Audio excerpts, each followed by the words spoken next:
central Montana, and we're at the site of the Battle of Little Bighorn. It's kind of strange that today you look at it, and where a battle once was, it's awful calm. There's just a few cows grazing.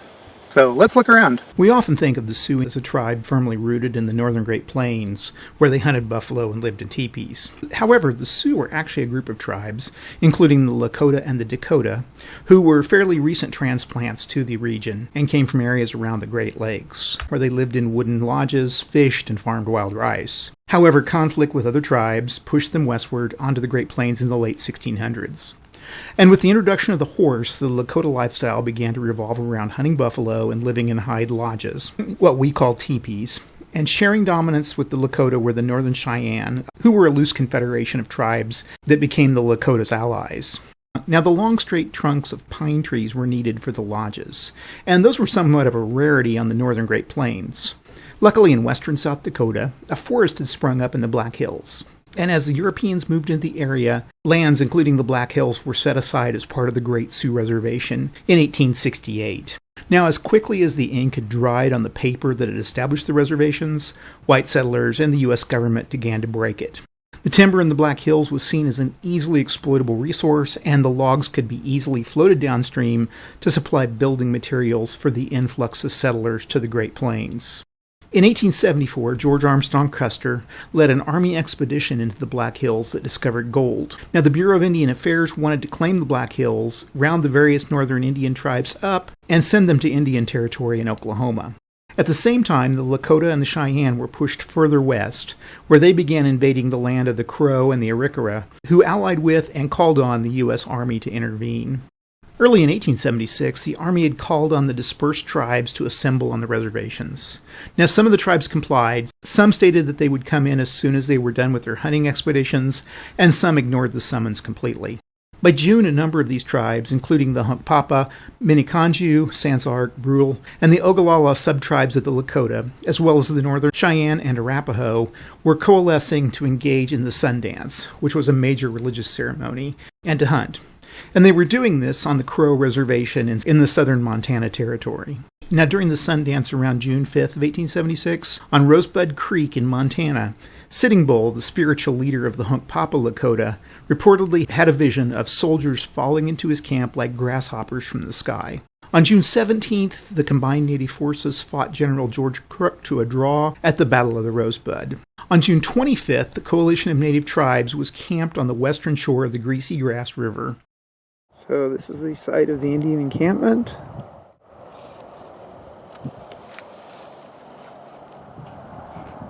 Stretched from here down all along this valley here. Now, the day was hot, and even though the tribesmen were vaguely aware of the U.S. troops in the region, the mood in the camp was relaxed. Women cooked food while the men tended the pony herds and hunted small game. Children cooled down in the small river or played in the groves of cottonwood trees.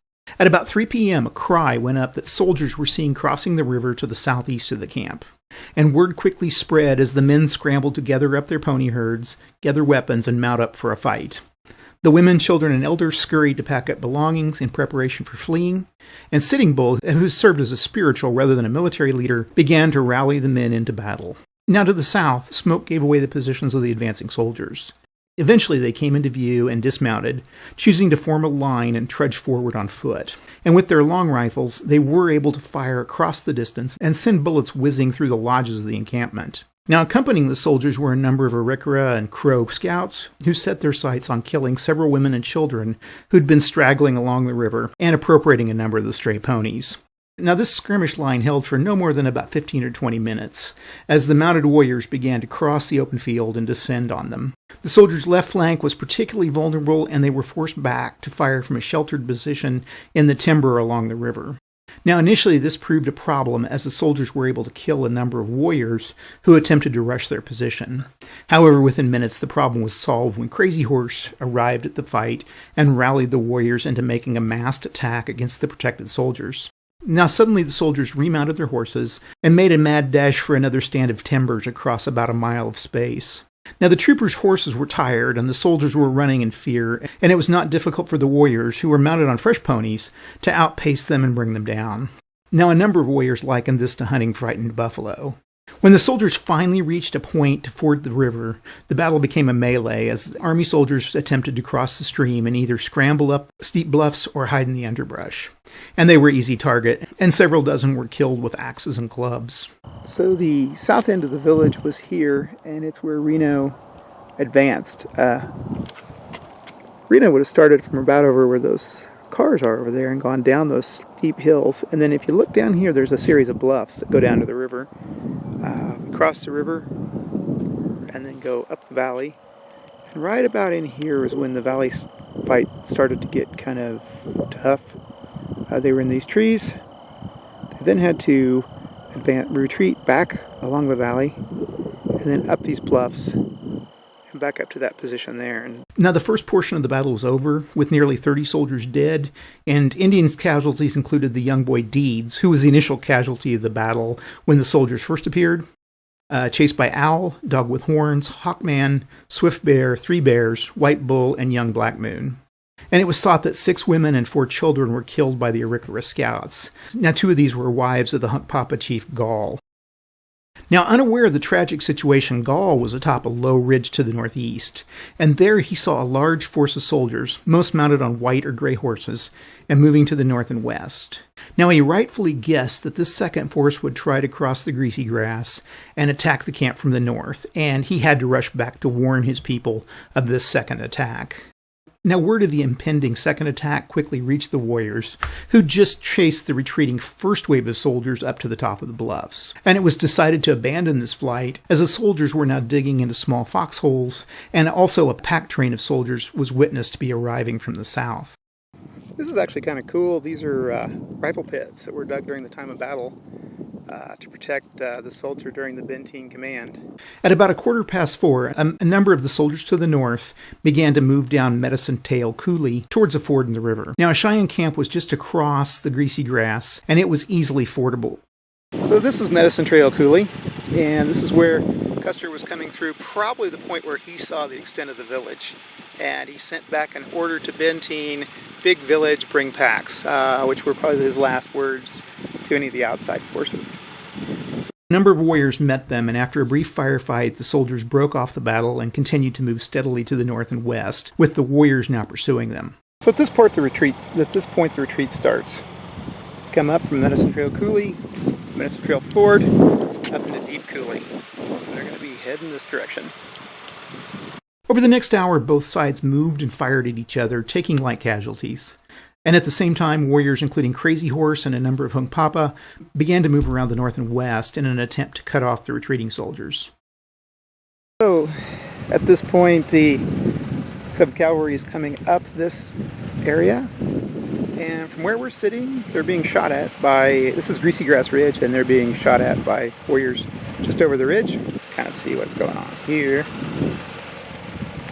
Eventually, the army stopped on a ridge and fired back at the advancing warriors.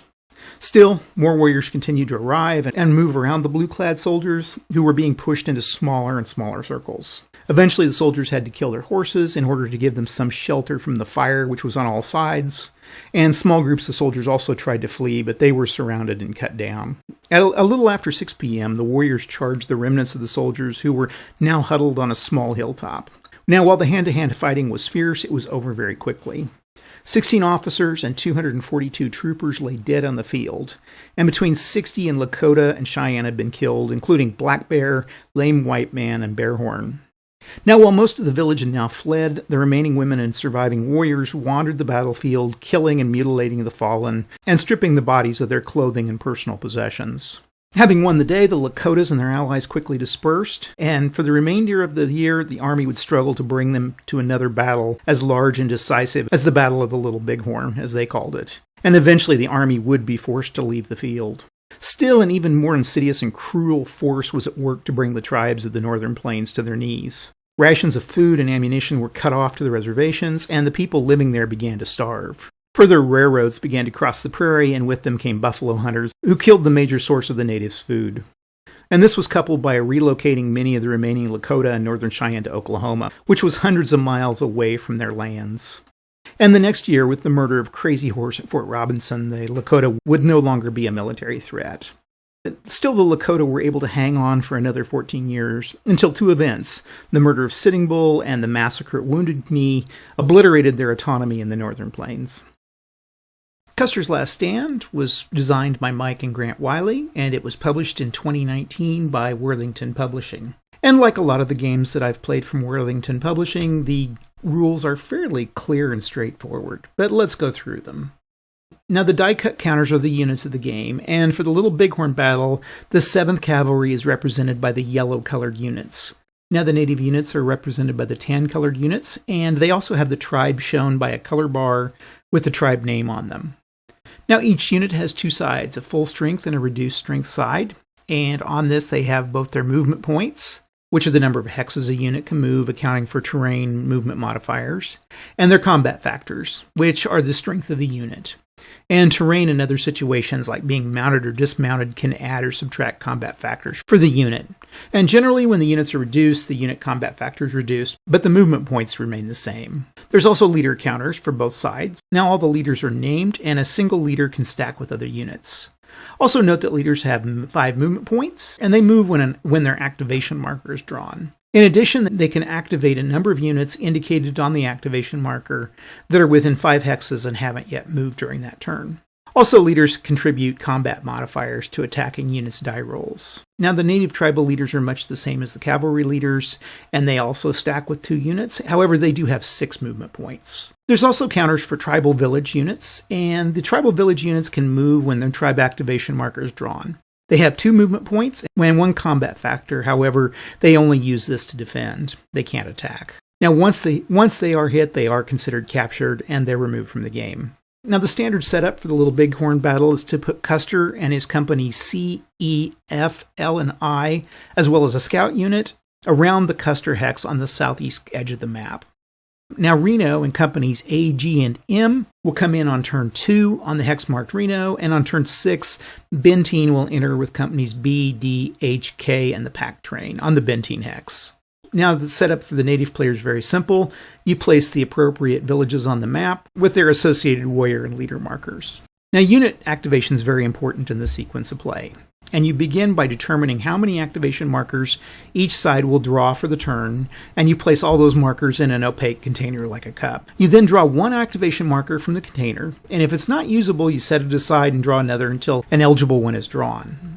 And for the side drawn, you use that activation marker to activate and move the corresponding units associated with them. You then complete all the movement for those active units, and then any active units adjacent to opposing units may attack the adjacent opposing army. And again, that's a may. Combat in this game is entirely optional. You repeat this process, and you end the turn once all eligible activations have been drawn.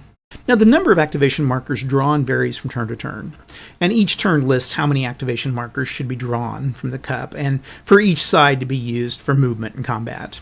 Now, once the limit's been reached, any activation markers that are left in the cup are ignored and set aside until the next turn. In other words, while you'll not use these for the current turn, they will become part of the activation pool for the next turn. Now, the drawn activation markers allow one side to move those units that correspond to it, and it'll show what side it's for, Native or U.S. Army. Now note that there are 2 activation markers for Custer, and both of these are placed in the activation cup, while the Reno and Benteen markers are held aside until turns 3 and 6 respectively. Now, an increasing number of Native activation markers are drawn throughout the game. So on turns 1 through 3, you'll draw 1 Native marker. On 4 to 6, 2, on 7 to 9, 3, on 10 to 12, 4, and on turn 13 onwards, 5. Now, for the U.S. Army, it'll show a leader that moves and a number that shows how many units it may move in addition. And these units have to be within 5 hexes of the activated leader. And when the Army player draws the Custer marker for activation, they can choose to activate Custer and his units, or they can wait until drawing the second marker. And note that Custer can't be activated twice in a turn, so you have to choose between one or the other of these 2 draws. Now, the Native Warrior activation marker shows a tribe name and a corresponding tribe color bar.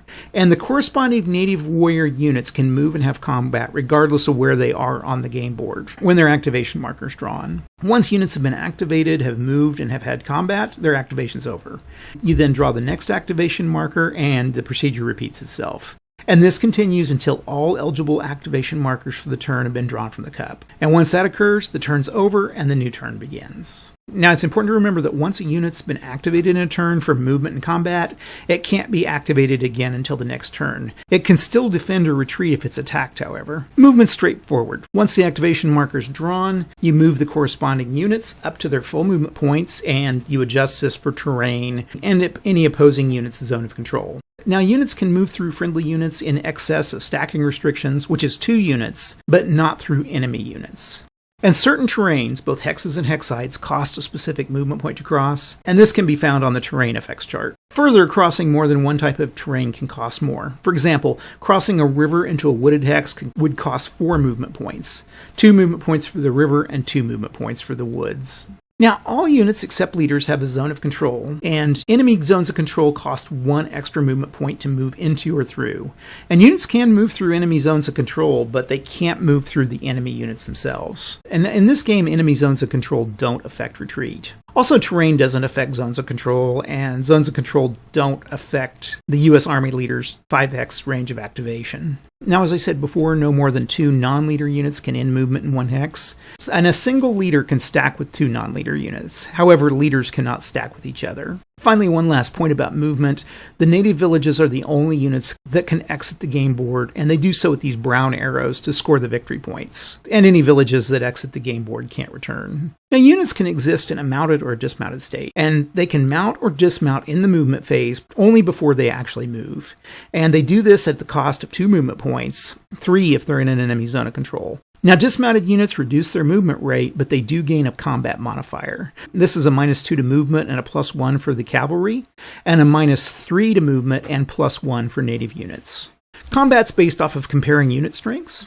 Now, active units can engage in combat in the same turn that they move, as long as they're in a hex adjacent to enemy units at the end of that movement. And combat's always optional, and units are free to attack any and all adjacent units. Now, leaders can't attack and defend by themselves. They have to be stacked with non-leader units to use their combat factors. And if leaders take a hit in battle, they're flipped over and they no longer have a combat factor, but they're kept in the game for activation purposes. Now, native villages can only defend, and when defending with a warrior and/or a warrior leader unit, it combines its combat strength with them in defense. Now, it can't attack separately, nor add its combat factors to an attack while they stack with those units. And if all of the native villages of a tribe are captured, all of the warriors of that tribe are removed, but these removals don't count towards victory points. Now, attacking units stacked together can separate their attacks, but defending units stacked together in a defending hex have to all be attacked as one. And defending units can only be attacked once in an activation, but they can be attacked more than once in a turn. Attacking units can only attack when activated, and they can only do so once in a turn. To determine the results of combat, all of the activated attacking units total all of their combat factors. And then the defending units in the defending hex being attacked add their combat factors for all of their units. And in both of these cases, be sure to add combat modifiers for leaders, terrain, being dismounted, etc. Now, terrain modifiers to combat only apply to defenders, and only if those defenders are dismounted. If the unit's being attacked across a terrain line, such as a river or bluff, they lose their defensive bonus if any of the attacking unit is not crossing that terrain line to attack them. Now, regardless of how many modifiers, including the unit's combat factor, are applied, the differential between the attacker and the defender, and vice versa, can't be more than 10. Now, to actually resolve this combat, both sides roll 1 10-sided die, and they add the die result to their total combat factors for a combat number for the combat. They then compare these, and if the defender's combat number equals or exceeds the attacker's combat number, then the defender wins the combat, and all attacking units in that combat have to retreat. Now, if the attacker's combat number exceeds the defender's combat number, then the attacker wins the combat, and all defending units in that combat have to retreat. If the winning side's combat number exceeds the losing side's combat number by 4 to 6, then the losing side takes 1 loss in that combat. If the winning side's combat number exceeds the losing side's combat factor by 7 or more, the losing side must take 2 losses in that combat. Now, the unit retreating moves 1 hex away from where the attack occurred, and they have to follow these rules. Priorities on a hex that's not in an enemy zone of control, and if none of these are available, then the retreat into an enemy zone of control is allowed, but not into a hex that's occupied by an enemy unit. Now, all units in a hex have to be retreated to the same hex together if possible. Units can retreat into a hex occupied by a friendly unit, as long as it follows hex stacking limits. Now, if units can't retreat because of either friendly or enemy units blocking their retreat path, all of the retreating units take one extra loss and they remain in place. Now, whenever a unit takes a loss, the loser chooses which units they wish to apply the loss to. And each loss in combat is applied by either flipping unit from its full strength side to its reduced side, or if it's already reduced, removing it from the game. Now, some units, like leaders and native villages, can only take one loss in combat. And if due to combat a hex is vacated, either due to retreat or a loss, then the victor can immediately move into that hex without spending any movement points. Now, during the game, the native player gets 2 victory points for each village that exits the map, and 2 victory points for each U.S. cavalry, pack train, or leader that they eliminate. The U.S. cavalry player gets 1 victory point for each warrior or leader that they eliminate, and 2 for each village that they captured. And you keep track of this throughout the game, and play continues until one player reaches 13 victory points, at which point they win the game. Okay, this is Custer's Last Stand. It's Worthington's game's fairly easy version of the Little Bighorn. I've been struggling the past 2 years with Little Bighorn Legion games, which is a lot more complex game. Some people claim that it's kind of the squad leader of American Indian war games, but it's pretty complex, and I've struggled with it, never have quite got it, but this one's pretty easy. It takes about 15-20 minutes to play, so it's pretty quick. So let's go ahead and get started. Our native villages are here, and Custer's over here, and then I've got Reno coming in on turn 3, and Benteen coming in on turn 6. So we'll get started, and these are our activation markers in here. There's 2 for Custer. Okay, the Cheyenne get to go first, so I'm going to go ahead and send them to the north. 1, 2, 3, 4, 5, 6. 1, 2, 3. Wait. 1, 2, 3, 4, 5, 6. I'm picking the villages up here, and I don't want to forget the villages. 1, 2, 3, 4, 5, 6. We'll go around here with 2 moons. We'll move our Cheyenne villages 2 hexes, and that's the turn. Now, I can assume that there's only 1 cavalry activation, and only Custer can come on, so I'm going to assume it's going to be Custer moving. So I'm going to go ahead and move him.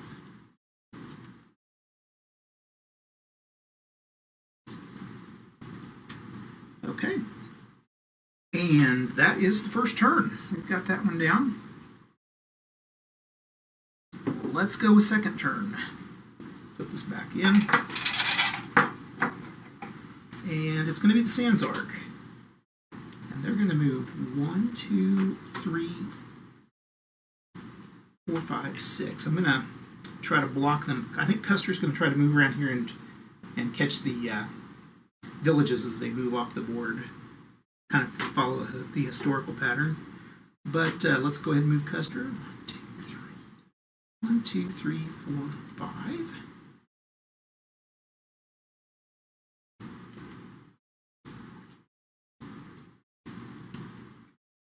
Okay, and that is going to be second turn. Okay, so we did second turn.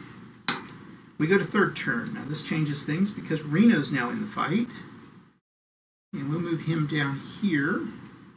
And so now we have 2 cavalry activations and 1 Indian activation. Okay, our Reno is going to be our first activation. And he moves forward. Make sure I make my stacking limits. Can't go any further. 3, 4, 5. Okay. Oh, I forgot to move the Sands. Oh, the Sandsark village. I moved it. Yeah. Actually, he'd be here. Blackfoot. And we're going to move up 1, 2, 3, 4, 5, and 5, and then 2 for the village. And the only person now that could go would be Custer. And I'm going to go ahead and fight.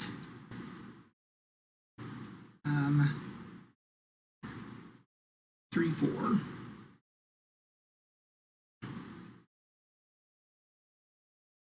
Okay. And so we'll start first. We're going to fight these this Blackfeet unit, Blackfoots. It's going to be 7 to 7. So the U.S. Cavalry goes with a 9, and the Blackfoot Indians go with a 9. So just moves the scouts in the back. Okay, now Custer's going to move and Yates against the Sans Arc.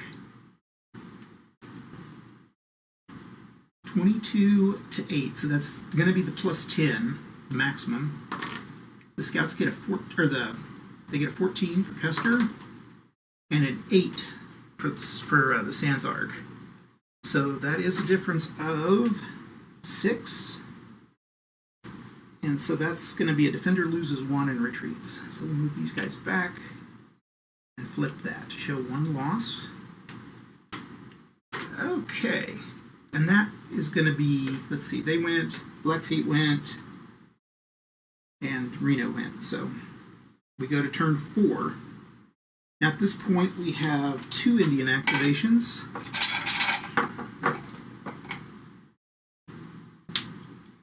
Benteen we don't worry about, he's not in yet. Custer goes, okay. 1, 2, 3, 4,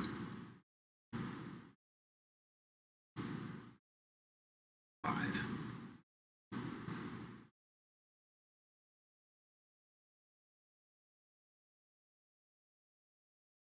There we go.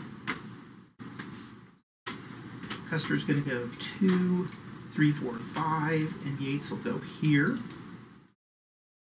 And let's try to attack both of these Blackfeet. So 5, 9, 10, 11, 12 to 6, so +6. And 16, the Indians get a 5, so they 11, so these guys both are flipped and moved back 1. And I think Custer's going to go ahead and follow up here. Okay, Yates has got a 10 to 7, so +3, 5 to 1, so +4, and that's going to be a move these guys back. And I think Yates will continue to fight there too. Okay, next is Miniconju.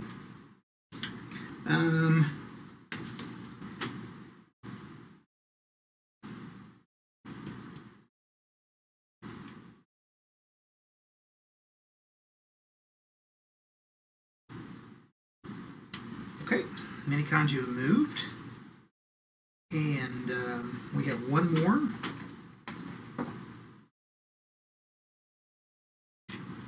Oh, Reno hasn't moved yet. Okay, the Cheyenne. 1, 2, 3, 4, 5. And 1, 2, 3, 4, 5, 6. So we have a 6 to 10, -4. And they get a 3 to 3, so it's that forces them back for the Cheyenne. And the only thing left to move is Reno, and he's going to move down here. 1, 2, 3, 4. And we'll go against this Miniconju unit. 10, 14 to 8. So difference of 6.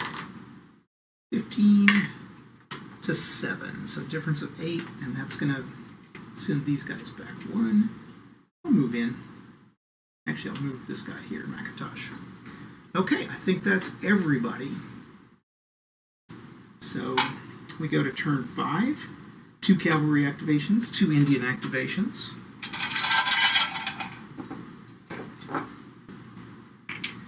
Miniconju. Oh, the Cheyenne, I forgot to move them. Miniconju.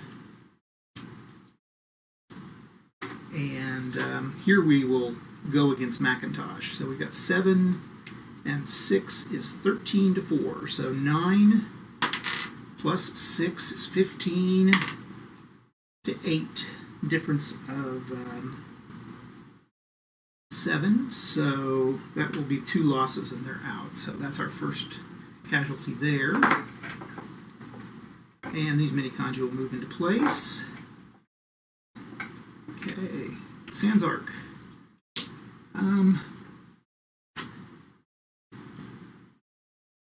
Sans Arc could go, but I think what I'm going to do is I'm going to go 1, 2, 3, 4, 5, 6. I think we're going to try to save. Oh, hold on. They're not that bad a shape. They've got 7, 10. Yeah, I will. I think I'm going to go 1, 2, 3, 4, 5, 6. Okay. And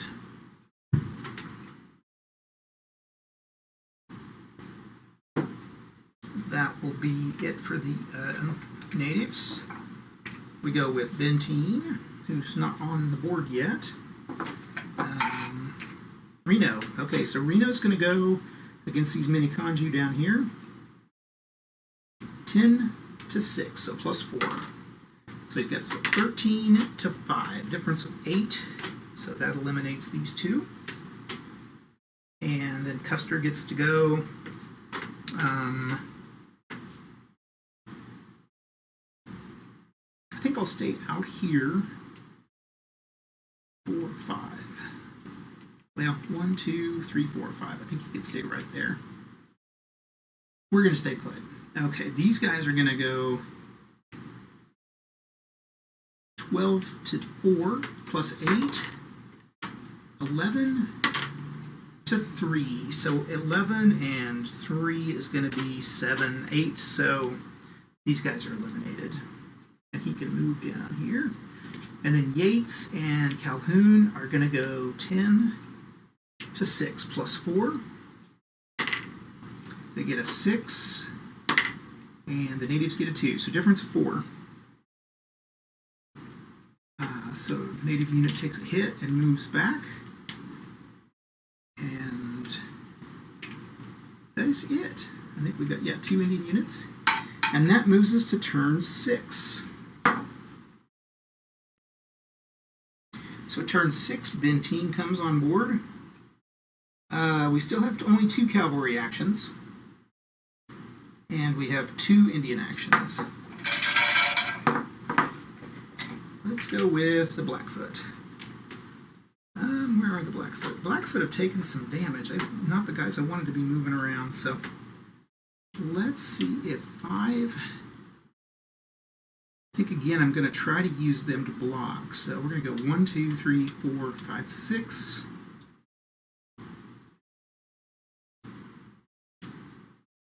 Actually, 1, 2, 3, 4, 5.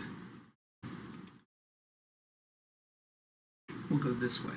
Okay, and then the Blackfeet Village is going to go 1, 2.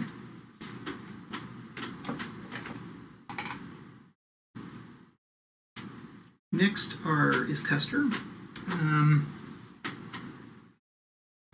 1, 2, 3. He's going to go ahead and fight in the village here. So he is across the river.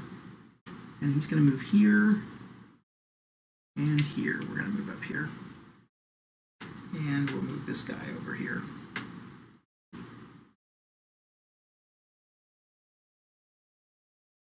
Actually, I can't. That's 5 movement points. Puts me in a bad position. So let's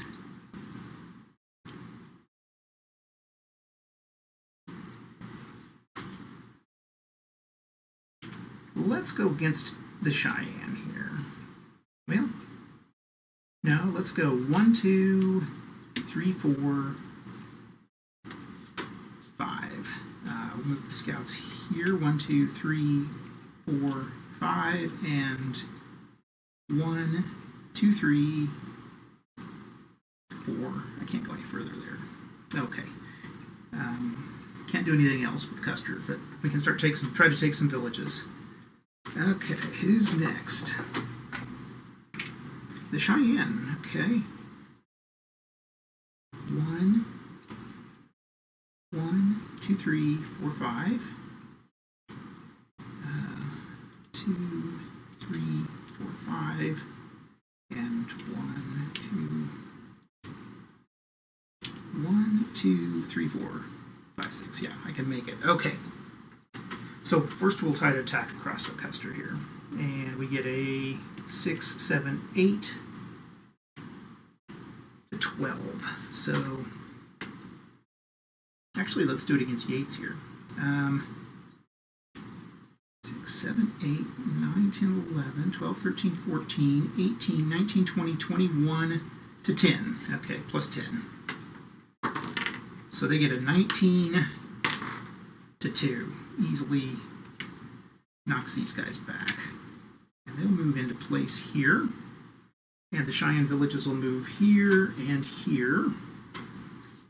Okay, let me get a drink of coffee.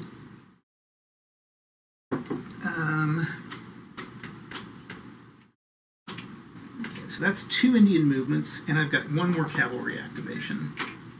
Sanzart, nope. Miniconju, nope. So Reno gets to go, and he's going to have 9, 10 to 7. So plus 3 gets an 8. Natives get a 4, so difference of 4.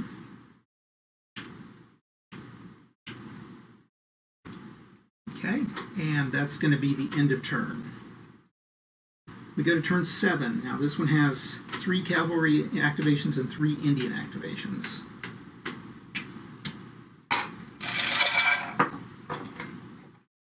Custer's actually doing pretty well this time. So Sanzark are going to go 2, 3, 4, 5, 6. And actually I'm going to go up to my village here.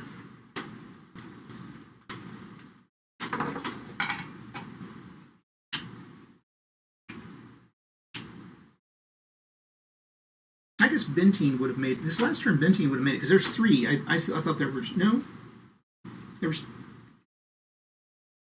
a Benteen would have got to go. So I'm going to go for the last turn. 1, 2, 3, 4, 5.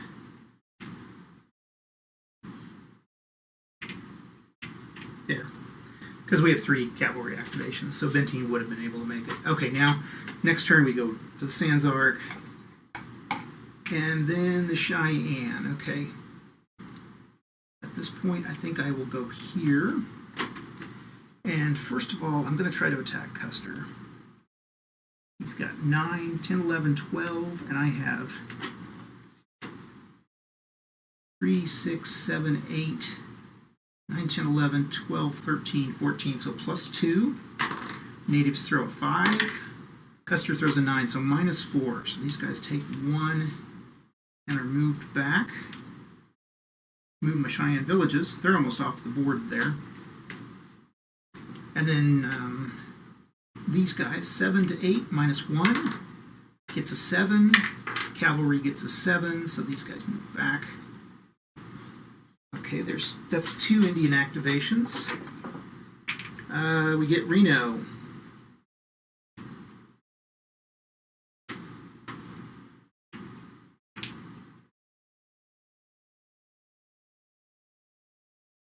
Reno's going to move up here and attack these Miniconju. 10 to 6, so plus 4. So they get 11. Natives get a 7, so they get a 4 difference. Move back. We go with the Oglala, who haven't had a chance to move yet. I think the Oglala, we've got a choice here. I think the Hunkpapa are going to have to handle everything here. I think the Oglala are probably going to need a help out up here. So we're going to move 1, 2, 3, 4, 5, 6.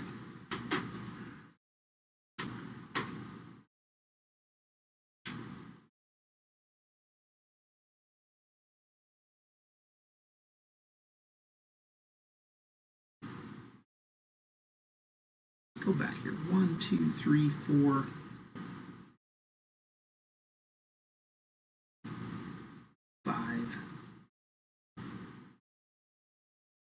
2, 3, 4, 5, 6. Okay.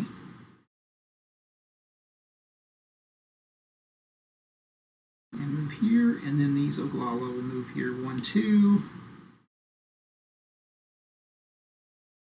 1, 2.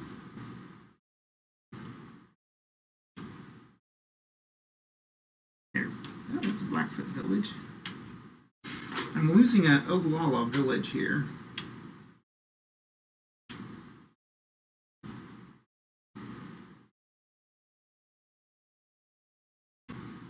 Okay, these guys are moving around. I should have 3 Oglala villages, and I have 2. Let's find it. There it is. Okay.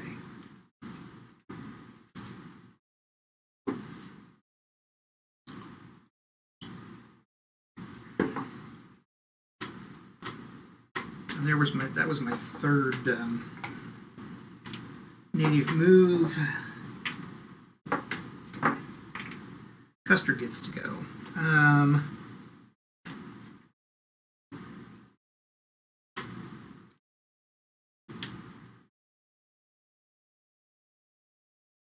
One, two, three. Here. And actually what I'm going to do with Custer is dismount. This guy, and this guy. Now, I say you only get 1 per total, so that's going to be 1, 2, 3, 1, 2, 3. It'll be here, and I will go 1, 2, 3, 4, 5. I don't think I can make that out. Let me see. No, I don't think I can make it.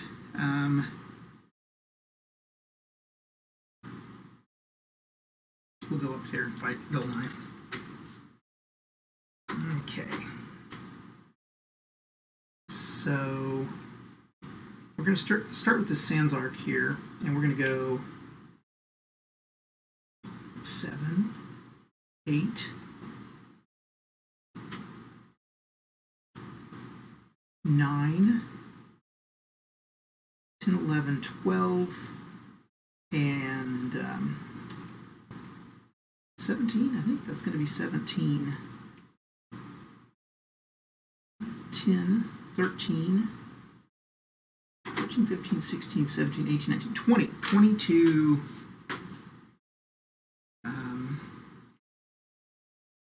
20 to 8, so plus 10, and we get a 9, so that's 19 to 3, so that's going to take 2 hits, and the village will move backward, and these guys will cross over. Okay, up here we have a 4, 8, 9 to 7, plus 2, that's 7 to 5. That's a difference of 2, and that's a defender retreat. Okay, and that would be our Custer.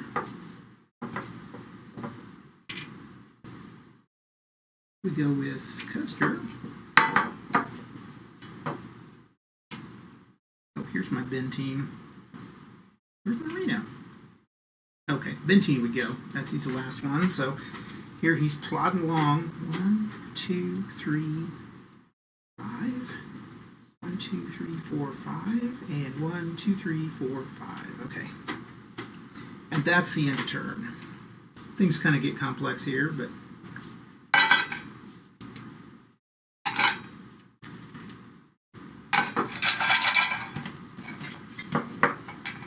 okay, turn 8.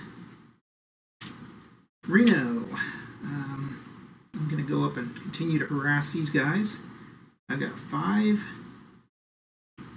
and I've got 9, 10. So plus 5, 6, 11 to 1. So these two are eliminated.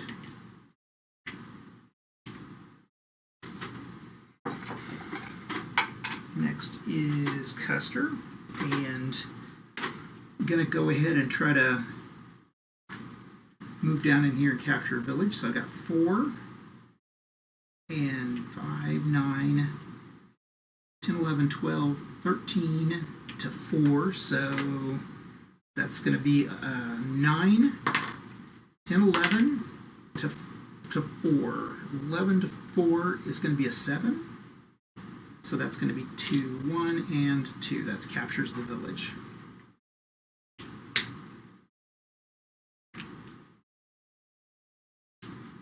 Okay, right here, we're going to fight the Oglala with a 7, 8. 2, 3, 7, 8, 8 to 8, okay. 7 to 3, so 4, so that's going to take 1 and move back. And I forgot to move this Custer. I'm going to go ahead and move him down here. And he has a 4, 5, 6, 7, 8, 9. Actually, I don't think he can move. Let's see, 1, 2, 3. No, he can't. You have to be within 5 movement points. I think it's 5 movement points and not 5 hexes. Let's check here.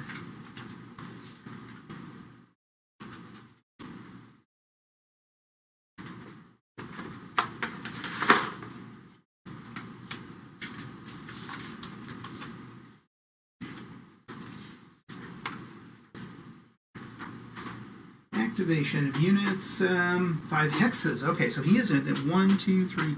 He is. Actually, I'm going to bring him close in here. We'll bring him down here. 1, 2, 3, 4. He's fine there. Actually, he can't go that far because he's on -2 movement. So 1, 2, 3. That's all he can do. Okay. The Cheyenne get to go. And we'll go 1, 2, 3, 4, 5, 6. We'll go here and here. And this goes off and this goes off. So 2 Cheyenne villages got off the board. Now they attack here at 7 and 6 is 13, 15, 16, 17, 18, 19, 20.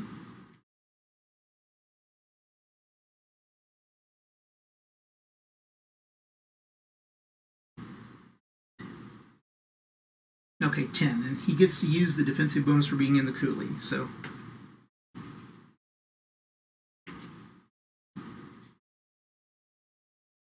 So plus 10, 10 difference, okay. Natives get a 13. Calhoun gets a 4, so it takes 2 damage, and that's enough to destroy him. And definitely move in here. Okay. Sandsark. Don't think there's any Sandsark left. And was that a Sandsark village? Okay, Sandsark are gone, the village is gone, and they're removed from the map, so nothing there. I think you can go ahead and draw somebody else, though. The Hunk Papa. Okay, they've gotten tired of Reno down here. And we'll move her.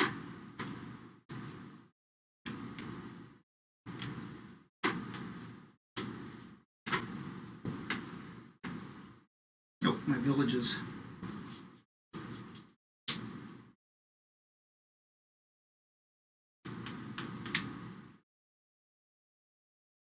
There we go. That's the problem, is I get stuck with the markers.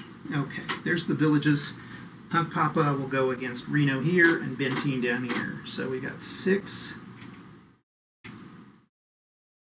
9, 12, 13 to 10. So plus 3.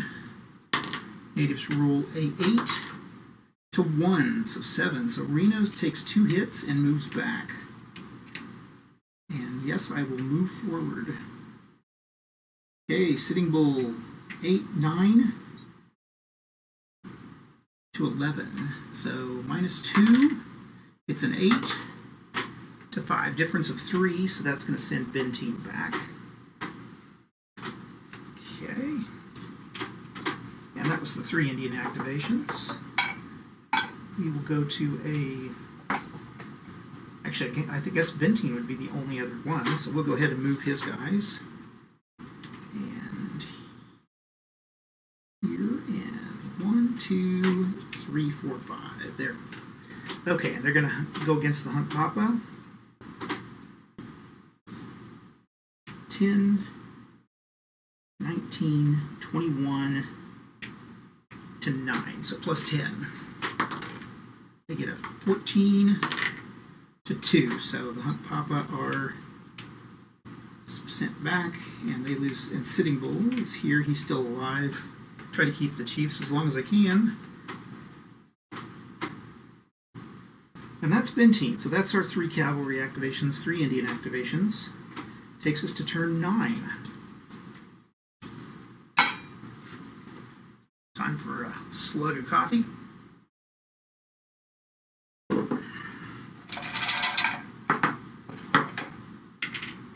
Blackfeet, Proudfeet. Let's see, Blackfeet. Where is there?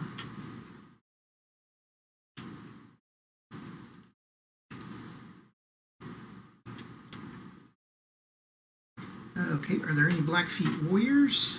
Yes, there are. Okay, 1, 2, 3, 4, 5, 6.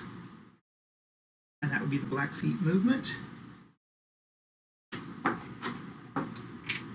Custer's going to go, and I think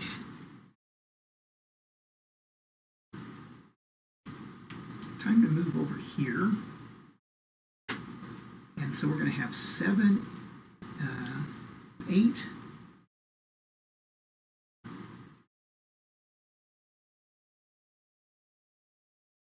17, 18, 19, 20 to 8, so plus 10, 13 to 1. Oh, okay. So these guys are moved back, and Custer's going to move in there. Okay.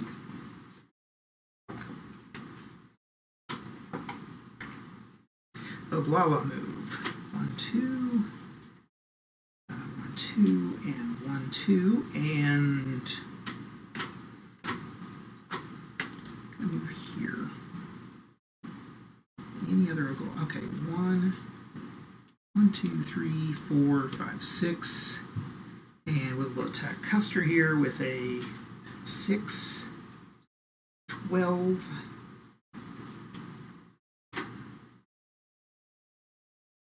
13 minus 2, so the Oglala roll a 10, 8 to 6 or 2, and Custer has to move. Okay, that's been the Oglala, the Blackfoot, the Mini Kanju. Oh, one more Oglala could move. I forgot to move these guys. Ah, that's okay. You snooze, you lose. I'll just say they... Okay, Mini Kanju. 2 and 2, and are there any Mini Kanju left? No, they've been eliminated. Okay. Papa can't do anything. Sanzark. Now wait, Mini Kanju. I guess they can move their guys. Okay, Reno. Reno gets to go here. And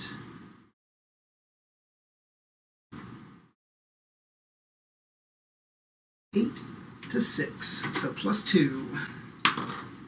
It's a 6 to 5, so it's a 1. So these guys move back 1. And finally, Bentine. We can. I think we'll fight here with 2, 6, 10. To 7, so plus 3, and gets a 4. The natives get a 6, so minus 2. Sends these guys back, and then finally Bentine down here will get a 5, 6, 7, 8, 9, 10 to 7 plus 3. It's a 6 to 4 to 2, so it moves Sitting Bull back.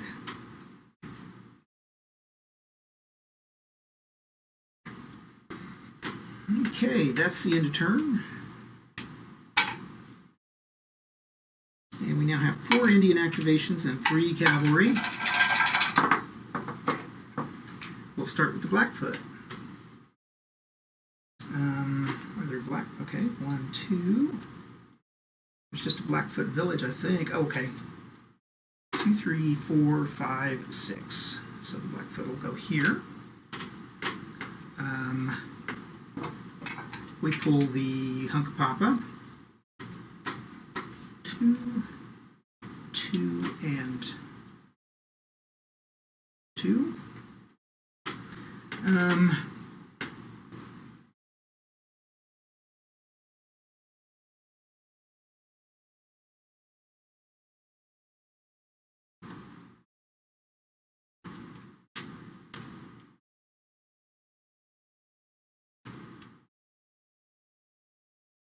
Pull these back. Sandsark are gone, so I could pull a third one, or yeah, number 3 is Miniconju. Miniconju Village can still go, and that's Blackfoot. Where can I send this guy? He can go here. No, I think I want to. I'm gonna have to stay put because that gets me a little bit, because of the way I can battle. I think that's not probably the best. So, okay, Reno.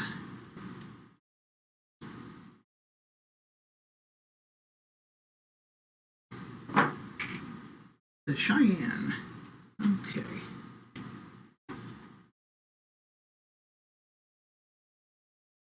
1, 2,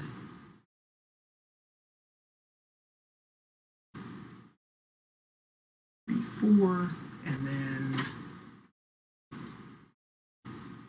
1. Let's see. 1, 2, 3, 4, 5. Hold on. 1,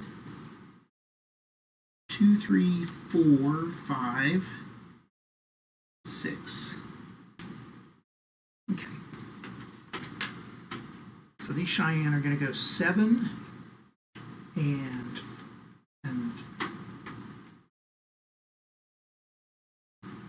7 and 7. 14 to 8. 14 to 8, and then I'm crossing a river, so 9, 10. So plus 4. You get a 9, 10, 11, 12, 13 to 8. So difference of 5. And so that's going to flip him back. And I'll say he crosses the stream. Oh, wait a minute. I was fighting. He was on the same side of the stream, so he would actually get a 6. That's going to be the same. Okay. Same result. Okay.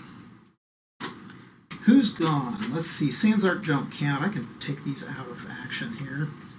Miniconju have gone. Blackfeet have gone. Miniconju have gone. Blackfeet have gone. Hunkapapa have gone. And the Cheyenne have gone. That's 4 Indian activations. So now we've just got Reno's gone, so it's left with Benteen and Custer. There's the Oglala. There's Custer. Okay, and he is going to fight here.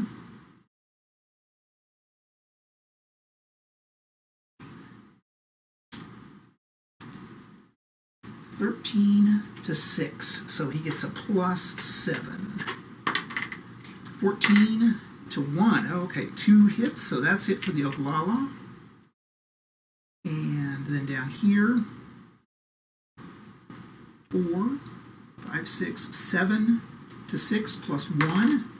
So a 3 to a 9. Ooh, that's a minus 4. So they're going to take a hit and move into this place right here. Again, you can move into enemy zones. You can retreat into enemy zones of control the way I'm seeing the rules. It's not kosher. If you can't move anywhere, then you take an extra hit. But I don't know, it's their rules, not mine. But it's kind of an odd situation. We'll move here. We'll move him up. Okay, and that I think is Bentine. 2, 3, 4, 5. 1, 2, 3, 4. Can't move any further. 1, 2, 3, 4, 5. So these guys can go 9, 11 to 7. Okay. So 11 to 7 is a 4, and that's a 7, and the natives get 4, so they have a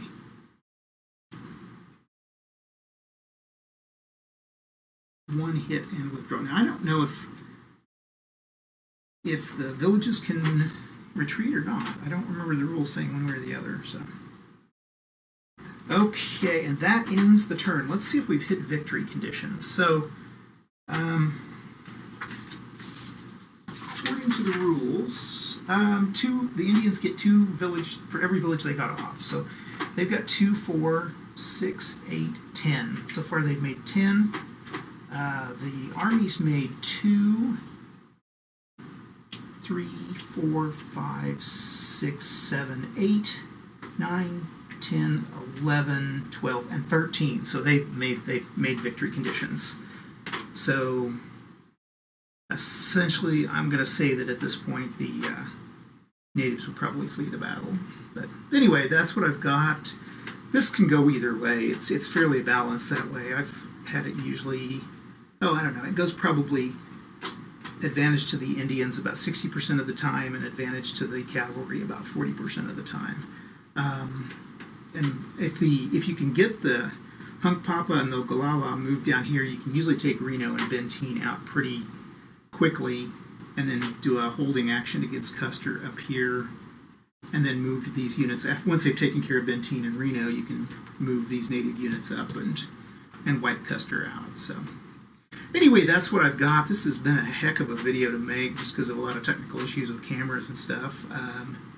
You can tell I do prefer to use Vassal. There's so much more that I can do with Vassal, like go back and look at turns and everything, but my little brain kind of struggles. Anyway, that's what I got. I appreciate you guys watching, and we will see you next week. Thanks a lot.